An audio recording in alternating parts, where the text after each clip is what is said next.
সুপ্রভাত। কেমন আছো তোমরা সবাই? আশা করছি সবাই খুব ভালো আছো। আমি দীপা। আমার একটা ছোট্ট সংসারে তোমাদেরকে অনেক ওয়েলকাম। আজকে হচ্ছে মঙ্গলবার, আর এখন এই তো চিকুর পাপার জন্য টিফিন বানাচ্ছি। আজকে মনে হলো একটু স্যান্ডউইচ বানিয়ে দিই। আর এরকম স্যান্ডউইচ খেতে কিন্তু সবাই আমরা কম বেশি খুব পছন্দ করি। রান্নাঘরে এই সেলফের উপরেই কিন্তু আমি স্যান্ডউইচটা বানিয়ে নেব, তাহলে একসঙ্গে অনেকগুলো তৈরি করে নিতে পারবো। তোমরা অনেকেই বলো যে সেলফের উপরে যাতে কোনো খাবার দাবার না বানাই কিংবা রুটি না করি। আসলে আমি আমার সেলফ কাউন্টারটাকে এতটাই পরিষ্কার রাখি, সেই জন্য এরকম খাবার বানাতে কিন্তু আমার একটু দ্বিধাবোধ হয় না। তোমরা অনেকেই বলো কি জানো তো, সবসময় তো পরিষ্কার রাখি, আলাদা করে মনে হয় না যেটা নোংরা বলে। তো যাই হোক, আমি প্রথমে একটু টমেটো সস আর সেচওয়ান চাটনি সব জায়গা ছড়িয়ে নিয়েছি। স্প্রেড করে নেওয়ার পরে উপর থেকে এখন শসা কুচি, পেঁয়াজ কুচি দিয়ে দিচ্ছি। একটু এরকম গোল গোল শেপে দিয়েছি আর কি। আর এরই মধ্যে না মেয়োনিজটা দিতেই ভুলে গেছিলাম। ফ্রিজ থেকে মেয়োনিজটা বার করেছি কিন্তু দিতেই ভুলে গেছিলাম। তো যাই হোক, আর এর উপর থেকে লম্বা লম্বা করে ক্যাপসিকামও দিয়ে দেবো। আর ওদিকে একটা ডিম সেদ্ধ সকালেই বসিয়ে দিয়েছিলাম, ডিমটা এখানে গ্রেট করে দিচ্ছি। তোমরা চাইলে ডিমটাকে স্কিপ করে এর মধ্যে চিজও দিতে পারো, সেটাও কিন্তু খেতে বেশ ভালো লাগে। আমার কাছে স্লাইস চিজটা শেষ হয়ে গেছিলো, সেই জন্য আর দিতে পারলাম না। আর জানো তো, মাও কিন্তু স্যান্ডউইচ খেতে খুব পছন্দ করে, সেই জন্য ভাবলাম মা যেহেতু এখন আছে, এই কদিন এরকম ধরনের কিছু খাবার বানাবো, তাহলে মারও খাওয়া হয়ে যাবে। তো এখানে কিন্তু আমার স্যান্ডউইচটা পুরো রেডি হয়ে গেছে। এর উপর থেকে আরও একটা আমি এরকম ব্রেড দিয়ে ঢাকা দিয়ে দিলাম। তারপরে ফ্রাইং প্যানে আমি একটু বাটার দিয়ে দেবো, দিয়ে এপিটোপিট করে সেঁকে নেব, তাহলে তৈরি হয়ে যাবে স্যান্ডউইচ। আর যদি এটাকে আরও তোমরা টেস্টি করতে চাও, তাহলে বেসনের একটা কোট লাগিয়ে তেলে ভেজে নেবে, সেটাতেও কিন্তু দুর্দান্ত টেস্ট হয়। আর কি জানো তো, স্যান্ডউইচ কিন্তু ওরকম বেসনের কোট দিয়ে বানালে গরম গরম অবস্থায় খেতে হবে, ঠান্ডা হয়ে গেলে না অতটা ভালো লাগে না। আগের দিনের ভিডিওতে সাবানা ইয়াসমিন বলেছো তোমার চুড়িগুলো আরেকটু ছোট হলে ভালো হতো। এগুলো তো চিকুর পাপা এনে দিয়েছে, দোকানে তো বলেছে 24 সাইজ, আমারও কিন্তু 24 সাইজ লাগে। কিন্তু সব সময় দেখবে সাইজগুলো কিন্তু পারফেক্ট হয় না, একটু কম বেশি ছোট বড় হয়েই থাকে, সেই কারণে সামান্য বড় লাগছিল আমার হাতে। চিকুর এই অবস্থাটা দেখে তোমরা অনেকেই চিন্তা করবে যে চিকুকে কেন আমি বৃষ্টিতে এরকম ছেড়ে দিয়েছি, কেন ওকে বৃষ্টির মধ্যে রেখে দিয়েছি। আসলে একটা কাণ্ড হয়েছে সকালবেলা। চিকুর পাপাই সবেমাত্র বেরিয়েছে, এখন ঘড়িতেই 9টা মতন বাজে। এখন বায়না করছে তার পাপার সঙ্গে শু পরে সে বাইকে ঘুরতে যাবে। তার শুধু শুগুলো নিয়ে দেখাচ্ছে পাপা শু শু, মানে ওকে নিয়ে ঘুরতে যেতে হবে। তো তাকে তো কোনোভাবেই আমি আর মা থামাতে পারছিলাম না। তারপরে এরকম হালকা মানে সবে বৃষ্টিটা শুরু হয়েছে, তোর হাতে ছাতাটা দিতে কিন্তু ও পুরো একদম কান্নাটা থামিয়ে দিয়েছে। তো ভাবলাম এর থেকে একটুখানি ভুলে যাক, তারপরে ভিতরে তুলে নেব। মা আর আমি এদিকে দাঁড়িয়ে আছি যে সে কখন মানে উঠে আসবে, তার তো ওঠার নাম নেই। খানিক বাদে কিন্তু বৃষ্টি থেমে গেছিলো, তারপরে চিকু কিন্তু উঠে এসেছিল। তারপরে আর কোনো রকম ভিডিও শ্যুট করতে পারিনি। অনেক পরে ওই দুপুর 12টা নাগাদ মায়েরও রান্নাবান্না হয়ে গেছিলো। এদিকে হয়েছে গাঁটি কচু দিয়ে মাছের ঝোল, আর চিকুর জন্য হয়েছে আলু পেঁপে দিয়ে মাছের ঝোল, আর এদিকে কুঁদরি ফল ভাজা। আজকে দুপুরে এই খাওয়া দাওয়া ছিল। তো চলো, সবার জন্য তো খাবার বেড়ে নিয়েছি, খাওয়া দাওয়াটা করে তোমাদের সঙ্গে আবারও দেখা করছি। আগের দিনটা ওয়েদারটা যা একটু ভালো ছিল, তারপর দুপুর থেকে আবার শুরু হয়েছে অঝোরে বৃষ্টি। কয়েকদিন ধরে ভাবছি জানালার পর্দাগুলোকে কাচবো এবং পাপোশগুলোকেও পরিষ্কার করতে হবে, কিন্তু সেটা আর কিছুতেই হয়ে উঠছে না। এই যে একটু বৃষ্টি একটু রোদ এরকম হতেই থাকছে, জামা কাপড়ই শোকাচ্ছে না, তার উপরে যদি পাপোশগুলো না শোকায় তাহলে অনেকটাই মুশকিলে পড়ে যেতে হবে। তো দুপুরে খাওয়া দাওয়া শেষ করে আমি আর মা এখন ডাইনিং রুমে বসে, মা নেল পলিশ পরছিল, আমাকে বললো যে তুই পাটা দে পরিয়ে দিই।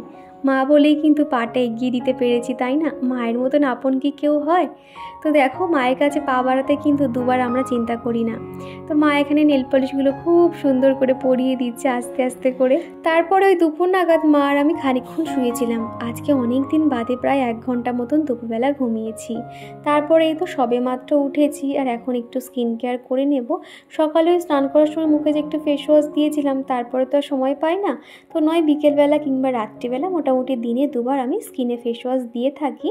তো ভাবলাম আজকের এই সন্ধ্যে থেকে একটুখানি স্কিন কেয়ারটা করে নিই, কেননা এক এক সময় রাতে না ভালো লাগে না। তবে আজকে রাতে ইচ্ছে আছে নতুন একটা কাজের চেষ্টা করব, নতুন একটা কিছু করার চেষ্টা করব, সেটাই তোমাদেরকে দেখাবো। আর কয়েকদিন ধরে আমাদের এই বেসিনটাতে এত সমস্যা হচ্ছে, ট্যাপটাতে না জল পড়ছে না। বাথরুম দিয়ে জল এনে এই বেসিনে এখন মুখটা ধুতে হচ্ছে। আর এখন মা এসে বলছে মাসিমণিকে একটু ফোন করবে যাতে আমি কলে তুলে দিই। মায়ের না মানে ওই সামনে থেকে কোনো অক্ষর দেখতে অসুবিধা হয়, চোখের একটু প্রবলেম আছে, সেই কারণে মা এখন বললো তুই একটু ফোনটা করে দে। তো মাকে আমি ফোনটা দিয়ে এলাম আর এখন এই তো আমি চুলটুলগুলো বেঁধে নিচ্ছি আর কি। এক বন্ধু আমাকে কমেন্ট করেছো, আপু আমি রোজ তোমার ভিডিও দেখি কিন্তু তুমি আমার নাম নাও না কেন? কি জানো তো, তোমরা যারা যারা কমেন্ট করো আমি কিন্তু পরের ভিডিওতে তোমাদের প্রত্যেকের নাম বলি, এবং তোমরা যারা যারা একজন কমেন্ট করো তোমাদের আইডিতে কোনো নাম মেনশন করা থাকে না, তো কি করে তোমাদের নামগুলো বলি বলো তো? তোমরা অবশ্যই কমেন্টের শেষে তোমাদের নামগুলো অবশ্য বলে দিও আমাকে।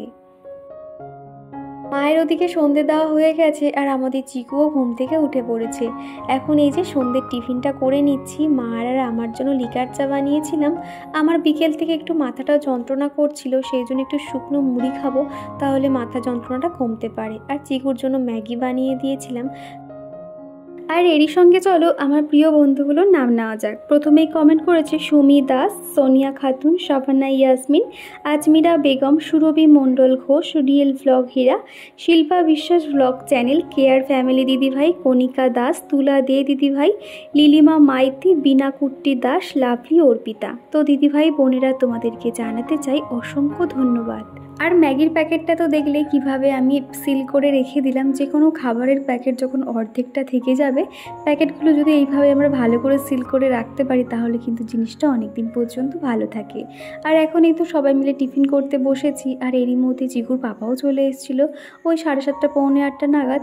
আর এসে বললো কি একটু গ্লুকন ডি জল করে দাও। তো এখন ওকে গ্লুকন ডি ঠান্ডা জল দিয়ে বানিয়ে দেবো। সুমি দাস দিদিভাই বলেছো যে চিকুকে একদিন সুন্দর করে সাজাবে, তো দেখবো ওকে কেমন লাগে।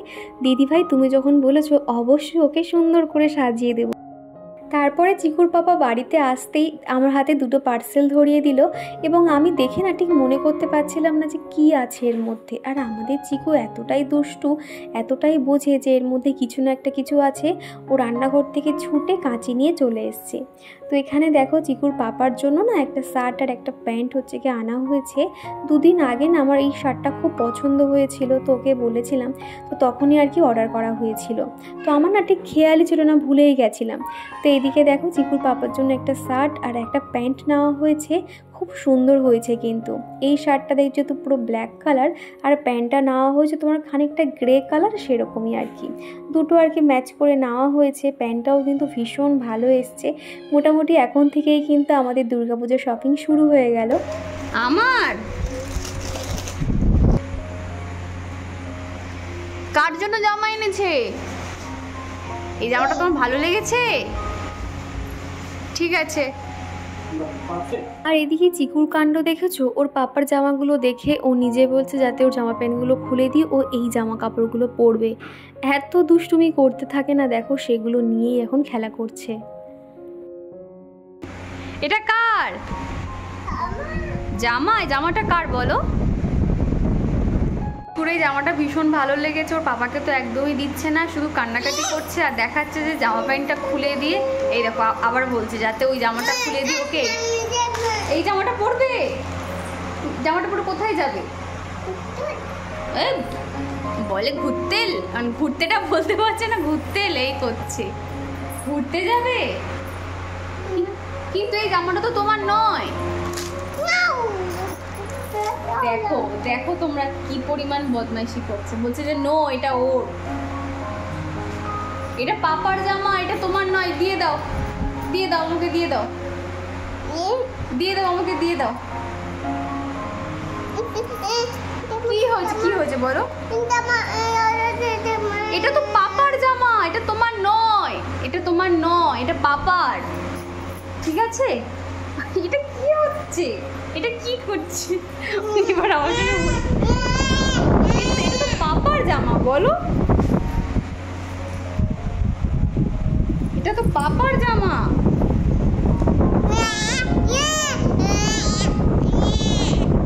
এই জামাটা তোমাকে দেওয়া হবে না, এটা তো পাপা।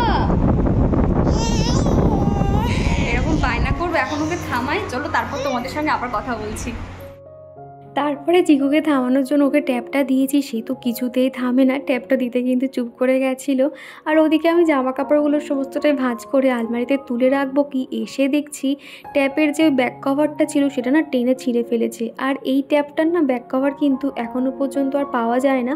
তো সেই জন্য আমি ওকে খুব বকাবকি করছিলাম, ব্যাক কভার না থাকলে হাত থেকে পড়লে কিন্তু ফোনটা পুরো একদম শেষ, আর খুঁজে পাওয়া যাবে না।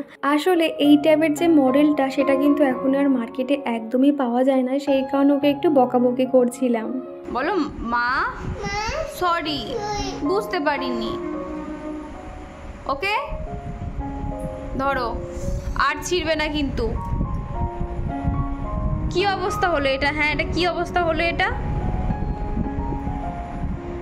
চিকুর এই কান্না মুখ দেখলে সত্যি খুব খারাপ লাগে। এমন করে মুখটা থাকে না, কিন্তু একটু বকাবকি না করলে ও কিন্তু কখনোই বুঝবে না যে ও অন্যায় করেছে। তো যাই হোক, এদিকে এখন কুশন কভারটা নিয়ে বসেছি, ভাবছি এখানে একটু ফেব্রিকের কালার করব, সেই জন্য এই ফুলগুলো এঁকে নিয়েছি। এখন আর মাথায় সেরকম কিছু আসছিল না, যেগুলো আর কি মাথায় এসছে এই ফুল আর পাতাগুলো এঁকে নিয়েছি। এই যে বন্ধুরা, ওই খানিকক্ষণ আগে তো দেখলে বালিশের কভার একটু ডিজাইন করছিলাম। তো একটা নতুন কাজ শুরু করেছি, জানি না কেমন হবে, আশা করছি ভালোই হবে। কেননা এর আগে ব্লাউজ যখন ফেব্রিকের কাজ করেছিলাম তোমরা অনেকে অনেক ভালোবাসা দিয়েছো, ভালো ভালো অনেক কথা বলেছো। তো আরও একটা নতুন কাজ আর কি চেষ্টা করছি, তো জানি না কতদূর কি পারবো। তবে আজকে তো আর সময় নেই, 12:30 মতন বেঁচে গেছে। তো ফেব্রিকে সবে এখনও কালার শুরু করিনি, ওই পেন্সিল দিয়ে সবে একটু ড্রয়িংটা করে নিয়েছি আর কি। তো আজকালের মধ্যে কালার দেওয়া শুরু করব। আর এখনও 12:30 বাজে, চিকু এখনও পর্যন্ত ঘুমোয়নি। তো মা যেহেতু পাশের রুমে রয়েছে, তো সেখানেই চিকু এখন বসে খেলাধুলো করছে। আমি না যাওয়া পর্যন্ত চিকু ঘুমোবে না, ওর একটাই অভ্যেস, যতক্ষণ না আমি শুতে যাব ও কিন্তু জেগে থাকে। তো চলো আজকের ভিডিওটা এখানেই শেষ করছি। ভিডিওটা কেমন লাগলো অবশ্যই কমেন্ট করে জানিও। ভিডিওটা কোথাও ভালো লেগে থাকলে একটা লাইক করে দিও। আবারও দেখা হচ্ছে নেক্সট ভিডিওতে, ততক্ষণের জন্য তোমার সবাই ভালো থেকো, সুস্থ থেকো।